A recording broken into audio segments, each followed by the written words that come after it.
वंदे मातरम। नमस्कार, बहुत बहुत स्वागत करता हूं आप सबका अपने YouTube channel digital Hindi teaching में। आप इस चैनल को सब्सक्राइब करके घंटी का बटन दबा लें ताकि आपको आने वाले हर वीडियो का नोटिफिकेशन प्राप्त होता रहे, आपको हर वीडियो मिलता रहे। चलिए अब वीडियो को लाइक कर दीजिए और अब हम शुरू करते हैं आज का वीडियो। हम पढ़ रहे हैं पीपीटी के माध्यम से हिंदी व्याकरण, और हिंदी व्याकरण में हमारा बिंदु चल रहा था समास। समास के कुछ भागों का हम अध्ययन कर चुके हैं और समास को हम आगे बढ़ाते हुए आज के वीडियो में हम समास के मुख्य भेदों में से दूसरा भेद तत्पुरुष समास पढ़ रहे हैं। और तत्पुरुष समास का चौथा भेद अपादान तत्पुरुष समास, ये तत्पुरुष समास का उपभेद है चौथा। तो अपादान तत्पुरुष समास क्या होता है, देखिए। अपादान तत्पुरुष समास में अपादान कारक का विभक्ति चिन्ह से अलग होने के अर्थ में आता है। से का लोप होता है तथा समास विग्रह करने पर अपादान कारक का विभक्ति चिन्ह वापस जोड़ दिया जाता है। अब हम इसे कुछ उदाहरणों के माध्यम से समझने का प्रयास करते हैं। तो देखिए, सबसे पहला उदाहरण देखते हैं हम, बुद्धिहीन। अब इस समस्त पद में जो बुद्धिहीन समस्त पद है, इसमें दो पद कौन सा, बुद्धि और हीन है। ये जो बुद्धि है ये प्रथम पद है और प्रथम पद को पूर्व पद और पहला पद कहते हैं। इधर हीन या द्वितीय पद, उत्तर पद या दूसरा पद कहलाता है। बुद्धि यानी बुद्धि जो हमारा दिमाग है, बुद्धि, और हीन का अर्थ होता है रहित या बिना। बुद्धिहीन का समास विग्रह क्या होगा, बुद्धि से हीन, यानी जिसमें बुद्धि नहीं है, बुद्धि से रहित, बुद्धि से हीन हो गए, क्योंकि हम इनका रहित का प्रयोग यहाँ नहीं कर सकते समास विग्रह में। समास विग्रह में हम इन्हीं मूल पदों का ही यहाँ पर प्रयोग करेंगे। फिर देखिए दूसरा उदाहरण देखिए, कर्तव्य विमुख। कर्तव्य विमुख में देखिए दो पद कौन कौन से हैं, कर्तव्य और है विमुख। कर्तव्य ये पहला पद, पूर्व पद, उत्तर पद तो ये दूसरा पद होगा विमुख, और द्वितीय पद या दूसरा पद कहलाएगा। अब कर्तव्य यानी जो कर्तव्य हमारा क्या कर्तव्य है, और विमुख यानी अलग होना।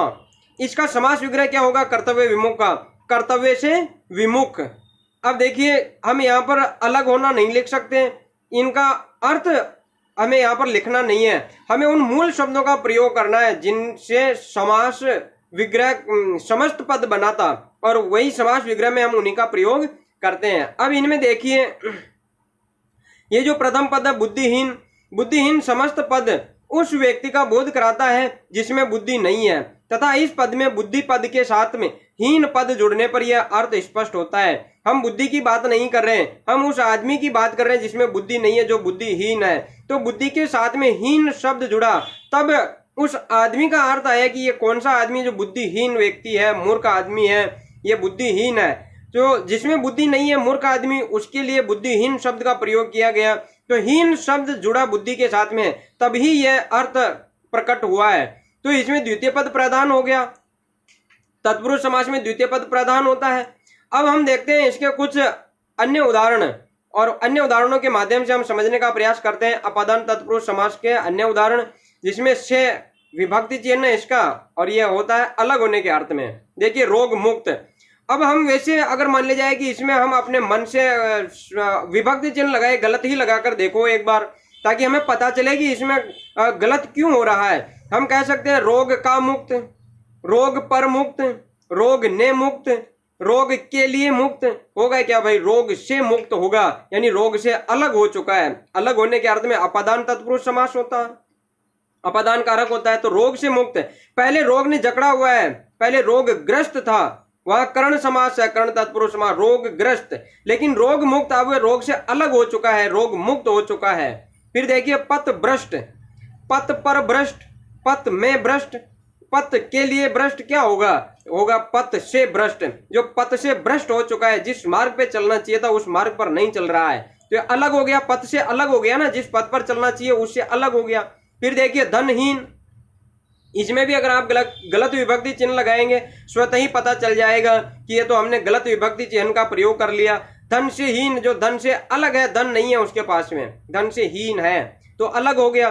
दूरागत, अब इसमें देखिए दूरागत, दूर से आगत। अब आया हुआ, इसमें अपादान तत्पुरुष समास कहाँ हो रहा भाई, दूर से आया हुआ, इसका समास विग्रह क्या होगा, दूर से आगत, यानी दूर से आया हुआ। हम बात कहाँ की कर रहे हैं, आया हुआ, यहाँ की बात नहीं कर रहे हैं, हम दूर से आया हुआ की बात कर रहे हैं। दूर से भाई वो वहां से अलग हो चुका है, जिस दूर की बात कर रहे हैं हम, जिस स्थान की बात कर रहे हैं, दूरागत, दूर से आया हुआ, दूर से आगत, तो वह उस दूर स्थान से अलग हो चुका है। जिस स्थान की हम बात कर रहे हैं वहां से अलग होकर यहाँ आ गया, हमारे पास आ गया, तो अलग हो गया ना। जिस स्थान की हम इस स्थान की बात नहीं कर रहे हैं जहां आया है, हम उस स्थान की बात कर रहे हैं दूर की, दूर वाले स्थान की जहां से वह आया है, तो उस स्थान से अलग हो गया। तो अलग होने के अर्थ में अपादान तत्पुरुष होता है। फिर देखिए आगे, धर्म विमुख, धर्म से विमुख यानी धर्म से अलग होना, विमुख का अर्थ होता है अलग होना, धर्म से विमुख, अलग हो रहा है तो अपादान होगा। फिर देखिए देश निकाला, देश से निकाला, देश से अलग हो चुका है, देश से निकाल दिया गया है, देश से निकाला।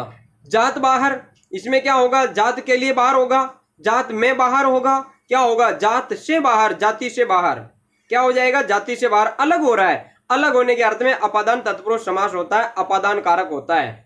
और देखिए हम कुछ अन्य और उदाहरण देखते हैं अपादान तत्पुरुष समास के। धर्म भ्रष्ट, धर्म से भ्रष्ट, जाति भ्रष्ट, जाति से भ्रष्ट, जीवन मुक्त, जीवन से मुक्त, बंधन मुक्त, बंधन से मुक्त, कार्य मुक्त, कार्य से मुक्त, कार्य मुक्त कर दिया गया, पहले कार्य कर रहा था, कार्य मुक्त कर देगा, अलग हो चुका है। ऋण मुक्त, पहले ऋण कर्जा था लेकिन अब कर्जे से, ऋण से मुक्त हो गया, अलग हो गया। सेवा मुक्त, सेवा से मुक्त कर दिया गया। सेवा निवृत्त, सेवा से निवृत्त यानी रिटायरमेंट, अलग हो गया अब, सेवा से निवृत्त। रोग मुक्त, रोग से मुक्त, पाप मुक्त, पाप से मुक्त, दोष मुक्त, दोष से मुक्त, बंधन मुक्त, बंधन से मुक्त, रोग मुक्त, रोग से मुक्त। फिर देखिए जन्मांध, जन्म से अंधा, वो आंखों से अलग हो रहा है, जन्म से ही उसकी आंखें नहीं है, तो अलग होने का अर्थ में है, यानी आंखें नहीं, आंखों से अलग है, जन्म से ही, तो जन्मांध हो गया। शोभाहीन, शोभा से हीन, नेत्रहीन, नेत्र से हीन, त्रुटिहीन, त्रुटि से हीन, धनहीन, धन से हीन। फिर देखिए गुणहीन, गुण से हीन, गुण रहित, गुण से रहित, गुण से रहित यानी गुण जिसमें गुण नहीं है, गुणों से अलग है। जल रिक्त, जल से रिक्त, जलहीन, जल से हीन। रण विमुख, रण से विमुख, रण से भागा हुआ या रण में जो जा ही नहीं रहा है, रण से विमुख हो गया। रण क्षेत्र है, रण क्षेत्र से विमुख हो गया, अलग हो गया। देश निष्कासन, तो देश से निष्कासन अलग हो गया, देश निकाला हो गया। पदच्युत, पद से च्युत, च्युत का अर्थ होता है अलग होना, अलग करना, पदच्युत कर दिया गया, तो पद से च्युत। कर्तव्यच्युत, कर्तव्य से च्युत। हृदयहीन, हृदय से हीन, हृदय से अलग होना, अलग होने का मतलब यह नहीं है कि उसके शरीर में हृदय ही नहीं है तो वह अपादान तत्पुरुष होगा वहां पर, नहीं भाई, हृदय में जो भाव है, कोमलता का भाव, वह नहीं है तो वह कहलाएगा हृदय से हीन। नरक भय, नरक से भय, और हमने कारकों में पढ़ा था कि भय के अर्थ में अपादान कारक होता है, क्योंकि भय, जैसे कि शेर से भय, भय है तो वहां शेर आ गया तो कौन वहां खड़ा रहेगा उसके सामने। सांप से डरा हुआ तो भागेगा ही, दूर होगा, तो दूर होने के, भागने के अर्थ में, भय के अर्थ में अपादान कारक होता है। नरक भय, नरक से भय, तो नरक से दूर रहना है।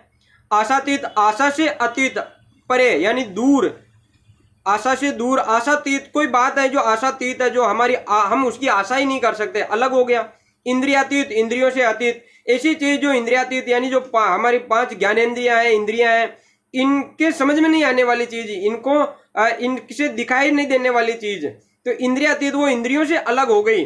वर्णनातीत, वर्णन से अतीत यानी जो जिस चीज का वर्णन नहीं किया जा सके वह वर्णनातीत होगा। गुणातीत, गुणों से अतीत, गुण 3 होते हैं भाई, सतोगुण, रजोगुण और तमोगुण, तो इन गुणों से जो दूर है, इन गुणों से परे है ईश्वर, वो गुणातीत है, वर्णनातीत है, इंद्रियातीत है, वो इन सबके समझ में आने वाली चीज नहीं है ईश्वर। कामचोर, काम से जी चुराने वाला, तो अलग होगा, काम नहीं करेगा।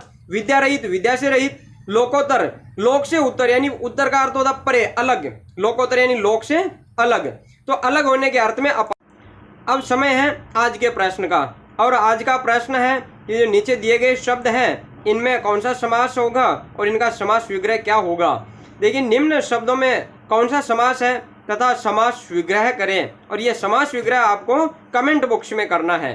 पहला पद है लोक विरुद्ध, और दूसरा समस्त पद है रोजगार वंचित, तीसरा समस्त पद आकाश पतित, और चौथा समस्त पद है रसहीन। इन पदों में समास कौन सा है और इनका समास विग्रह क्या होगा, इनका जवाब आप कमेंट बॉक्स में जरूर दें। धन्यवाद।